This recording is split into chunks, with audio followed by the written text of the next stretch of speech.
Welcome back, everybody. Thank you for joining me. I'm going to try to, again, make this as quick and to the point as possible, but I am known for rambling. So feel free to jump around the video to find the most interesting parts. You don't have to sit here and listen to my monologue, all right?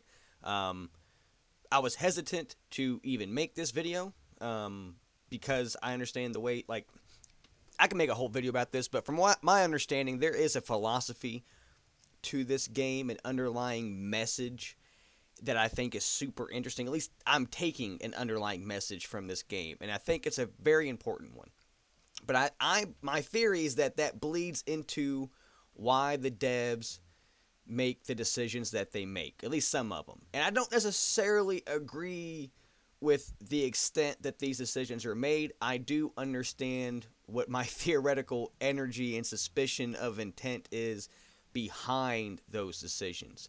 And I guess before I bury the lead here, I am talking about a mob farm, okay? Because we've all played Minecraft and come over to this game and are maybe disappointed or maybe challenged by the idea that there's not as much automation to be had. I mean, if you look at Minecraft, it has the create mod going on, for God's sakes. If you could take create mod and put it into vintage story, I I don't know. I don't know what I would do. That would be awesome. That, like, it's indescribable. I can't even come up with words, and I ramble. I ramble, and I can't come up with the words to describe how awesome that would be.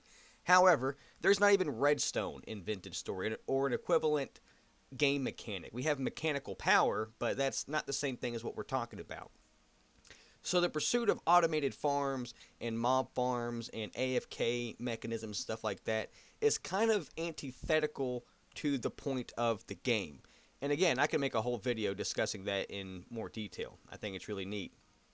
But because of that, the game is discouraging you from doing those types of things, obviously.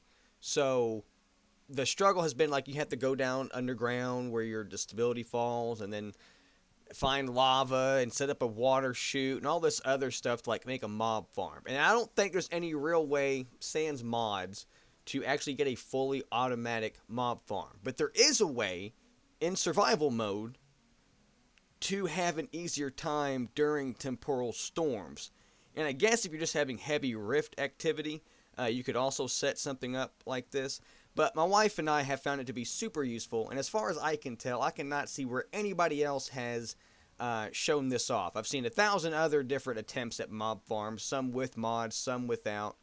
But this one, I feel like, is the one, which is why I was hesitant to even say anything about it, because I'm worried that the devs will, if this ever went anywhere, or people started doing it more often, if it became prevalent, the devs might change the way some mechanics work. And I don't want that. But I think I've rambled enough. I'm going to go ahead and hop over. I'm going to show you two of my in-universe examples of these things, and then we're going to talk about the mechanics of it. So we'll be right back in just a second. Okay, so the first one here is at our main base. If you go back to the very first video for this that I've posted on YouTube, you'll see an earlier version of this in passing by, and it has since been adjusted. Initially, this was basically just a chute of water pushing the mobs away from us, and then we had a little spot where we could stand and slice them up after we have killed them. The water pushing them away made it easier for us to just stand there and, like, you know, hot gates of Thermopylae them, just 300 Spartans stab those motherfuckers with spears. They would die. One of us would run to the other end and start cutting them up as the water fed them to the spot. We started experimenting with a different way to go about it, and of course we started off with the obvious things like campfires and then like fall damage and stuff like that. And then we remembered the goddamn beehive kilns, and then the furnace in the resonance archives, and then also the cementation furnace for steel making, and then the coke oven. So if you come in here, I have a acacia door to close that. I wish there was a 3-door. I'm mad that there's no odd number door. That really upsets me. But we had this space set up a different way, so I've had to do it a specific way to make this work in our space. So, like, I'll show you the basic versions of this later, but this is what I had to do in this spot to make this work. But basically, you have a hole with trapdoors, okay? Like, we all know this system. They register the trapdoors as being closed basically no matter what, and the drifters will walk over the edge and fall down. Now, depending on how big you have this set up, you might just get drifters. The shivers might still come across. And then obviously the Bowtorn being ranged enemies, they don't really bother with approaching you. They will stand outside and just shoot arrows at you, which is why I recommend you have some kind of defensive structure, wall, palisade, some kind of cover in between you and the Bowtorn so you don't get shot up. But that's why this is recessed into a wall and all that jazz. But you have this gap that the drifters will fall down into this room. Now, really, all in all by itself, this room serves a purpose. Like, you could just stand outside here and stab them with spears and kill them all and then harvest them through the holes. All that is grand. However, if you take coal, any coal, charcoal, black coal, brown coal, or I think it's like contaminated coal. I feel like that's new. But you can lay that down and light it, close this fucking door, and then when they fall down, they're going to start taking damage. Now, I also stand down here and stab them with my spear to harvest them, but I have not noticed at all any kind of difference in the amount of drops available, depending on whether or not it burns to death or if you stab it to death. I'll be getting Jonas parts and temporal gears and like stacks of 7 rusty gears out of something that has been burned. So it does not seem that there's any negatives bestowed upon any drifters dying to this method. But you could chisel these walls however you want. The only real recommendation I have is that you leave some gaps so you don't get your ass smacked by the things that are in here getting burnt. But if you fill the whole thing with charcoal, and depending on how long the night lasts is how many layers deep you got to go. I've never had to do more than 3 layers of the charcoal at this scale. But you fill up that whole space, and there's nowhere for them to go. They have to just bounce around on the flames until they die. Now, could you just sit here and let them all come in and burn all at once? I think you could, but I believe at a certain point the bodies will start despawning to make room for the next wave of drifters to come in. So feel free to experiment with that yourself. I have a full-time job, so I don't have the time to fuck with all those mechanics. But I do believe they start to despawn, so you're going to have somebody accessing the burning pit to harvest those resources. So this is the first version where we established that this fucking works, and this is how we made it work in the space that we had available to us inside our first mob farm. But we have access to this area through a ladder and a trap door. And back here is just where we can hide from the Bowtorn, and really somebody could stand right here and shoot them or entice the melee combatants to approach and fall off the edge. But as far as I can tell from my testing, you don't even need 2 people, and you don't need somebody to stand up here and get them in there and then have somebody run down to harvest them. You could just stand down in this ring and they will still approach you from up there and drop down here. So this is this version. I will show you another version that is slightly different that we've also done in this world, and then I will go over to the creative world and show you like the bare bones version of the concept. Alright, now this area is away from the base in the middle of some ruins, and I've kind of gussied the room up to look like it's a keep or a castle, or I guess this would be the motte of a Motte and Bailey. Maybe I have that backwards. But it's a little bit medieval looking compared to my other builds, but I like the aesthetic. I kind of like this whole area over here, really. But that's not what I'm showing off. I'm really showing off the concept inside of it. So inside of here, it is three stories? Yeah, 3 stories. This is the ground floor. Now, I maybe feel like I should have done this a bit differently. Like, instead of having these stone pillars here, I should have just did trapdoors all the way across. But then if for some reason you do decide to stand in here, you would have almost no protection from Bowtorn. So being able to hide in these corners here helps protect you, in addition to just, you know, the actual structure itself, keeping some of the more distant Bowtorn from having a line of sight on you, hopefully.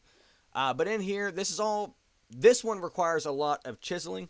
Like the other one required chiseling too, but this one, to fit it in the space that I did it, just took a lot of work. But you basically just have these gaps, and I wish I had made this a different size building. As you can see, I've got odds here and evens here. I really fucked myself, and then I didn't even split it evenly inside the center here. So this was just all because of bad math on my part. But if you go back and watch my third video, this is something I was talking about before. Past me does something, and then future me is too lazy to undo it, and so future me just adapts. And now here I am, future me, making fun of both of those previous fucking morons. So you have this center elevator space right here that you can go up, and there's stuff up there, but that's not relevant to right now. And then you have the trap doors that you can collapse. And now, again, the drifters will try to come in here. We all know this mechanic. This is tried and true. They'll fall down. In this one, they fall down into a much larger pit of charcoal, kind of like a charcoal moat. Moat is the correct word there. And again, the footprint of how much space you have is kind of based on what you're building it around and how, like, you want to access the different levels and how far you want them to fall and all this other stuff that goes into it. But basically, obviously, the goal is to min-max surface area versus resource cost. So the bigger space you have, the more charcoal you're going to have to use, but the less likely it is that you'll run into issues with them not getting burnt or not fitting in the hole or what have you. I'm sure there's a golden Fibonacci sequence, golden ratio, whatever the fuck it is, size for this. And it's probably just a 9 square, just a 3x3, really.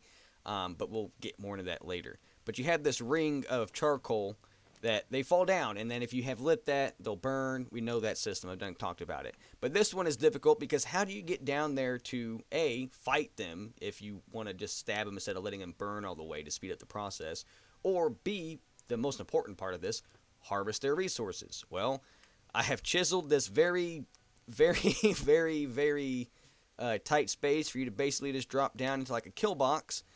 And because nothing range should be down here, you shouldn't have to worry about Bowtorn getting you. So you might be able to just stay down here and wait. However, there is the issue that they might still smack the fuck out of you. So unless standing right here against this door stops them from doing that, and then once they die, you can just come over here and scoop them up, you're probably going to want to like hang out on the ladder or something, and then let them do their thing, and then come down here and harvest them. But you basically just have to have a low point where you can access the charcoal just to put it down and light it, and then also to get access to those resources. And then, of course, because you need an access point, you got to have a way to get back up. And then this level, you have to have a way for you to get across, which as long as you're decent at the game, I mean, you don't have to make the parkour too complicated, but you have to have the gaps that allow the trapdoor mechanic to work. So you're basically limited to this. Now you can make this go all the way around, and then you have to smack all those motherfuckers off to make them, a gap. But that is the root mechanic to make this work, because they have to think that they can get you and then not be able to get you, and then they fall down there. Now again, you don't have to have the charcoal. You could just be down here and stab them and fight them, and you're relatively safe, and this is like a little kill box or what have you. But I think the addition of the charcoal and the burning just makes the process easier, less stressful. Maybe it's faster, and maybe it is more convenient. I'm really not sure. Me and my wife definitely approve of it. It is a lot better of a system than just hiding away the whole night. I guess you can spend your night crafting, but the effect on the screen really makes it annoying to try to do any crafting during the horde night. And if you have the setting on where you can sleep, then it's, irrelevant. But if you're trying to grind temporal gears or even rusty gears, or maybe trying to scrounge together that last bit of flax you need on this night, I like this method. There's no harm to the resources. As long as you construct it right, they can't get you outside of your kill box. And then also it's just really easy to be able to just walk around and knife them and harvest them as if they were just berry bushes on the side of the street. So really approve of it. I felt like showing it off. It was just a risk. I didn't know if I wanted to show it off to everybody, because if this goes anywhere and DevMan finds out, they might change some of these mechanics, or change if you get the full the full value of the resources from your harvest if you burn them or something like that. I don't know what they would do, but it makes me nervous. So now we're gonna step away from the real world, I guess, the in-game, like the ones that I use in my world, step away from these practical examples and go look at, I guess, the bare bones skeleton of the structure. Alright, so this is going to be really in no particular order, just in the order that I threw them down in. This is kind of a bare bones reconstruction of what you see as the first example in the video, the one at the actual base, the main base. It is essentially a protected hallway. that the enemies can all come around from all directions and funnel towards this obvious pathfinding. And instead of crossing over like you will do, they will just fall down in here and get cooked. Now, as they're cooking, I have these grates around the side that I just quickly, hastily chiseled, so that way you can have access to it. Oh, this is so annoying to do in creative mode. I hate it. But then you have this ring around the rosy, so that way you can keep your distance from the enemy. Because like I said before, you should be able to stay down here and not have to worry about them not finding you. They should be able to just follow and fall down in this hole, and you'll be able to stab them and then knife up their remains. The main concern that you'll have down here is them spawning outside of your kill box, like down here, and whooping your ass while you're in the middle of harvesting. So keep it well lit. That's good advice in general. But also throw down, as you can see here, these are half slabs that I've chiseled down. You could just take the wooden ones. But I'm pretty sure still, and I haven't had any updated information, but I'm pretty sure for them to spawn, they have to have a full empty solid block. So by putting this half slab down, they cannot spawn in here. So the combination of the light level and then the block on top of the open space should keep them spawning above ground or up on your platforms or running up to your platforms and then falling down in the zone, the auto zone. I also did it up here for the same reason, which is why I couldn't access through that. But if you chiseled it and you did it better, then it would work. This is just to showcase like the absolute bare minimum of the structure. And you can see, you can make this out of anything. I would stick away from flammable materials depending on your game rules. I don't think these things can fire spread like peat or lightning strikes or anything like that, but I could be wrong. I've always done it out of metal or stone, and I've never had any issues. And you don't have to necessarily put it underground.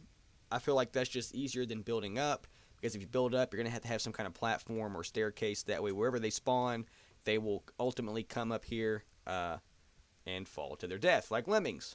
Which is a myth, by the way. The lemmings don't actually do that. I'm sure people know that by now. Here's another one that's kind of final. Again, playing better than me, because you can see I had this gap right here. But to be able to get the shivers to fall down in, you have to have that 4 gap. However, the corners here don't have it, so technically in this design, the shivers can just go right across it. And I'm pretty sure a cheeky enough drifter could also get over there.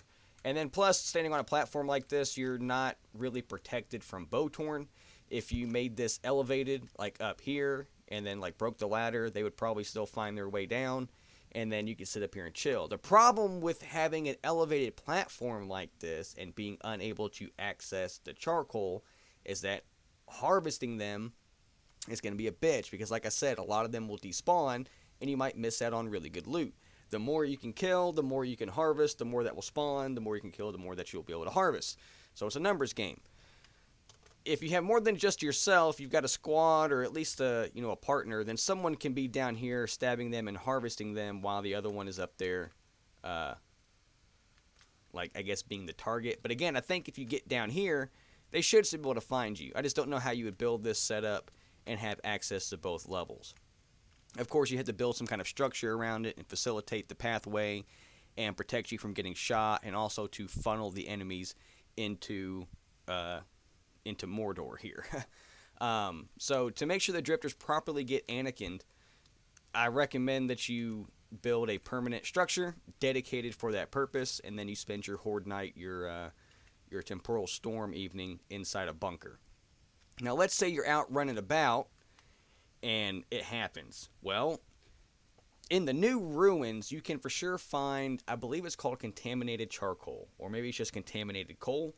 But it works just like charcoal, and you can just set it up the same way you do like these are done here. Just place down the block, and then you can light it on fire. So if you're out and about and you got that, or maybe you've got some charcoal with you, I'm pretty sure you could, even if you just had firewood, you could throw firewood down in these squares and light it. It just wouldn't burn for as long as the block of charcoal.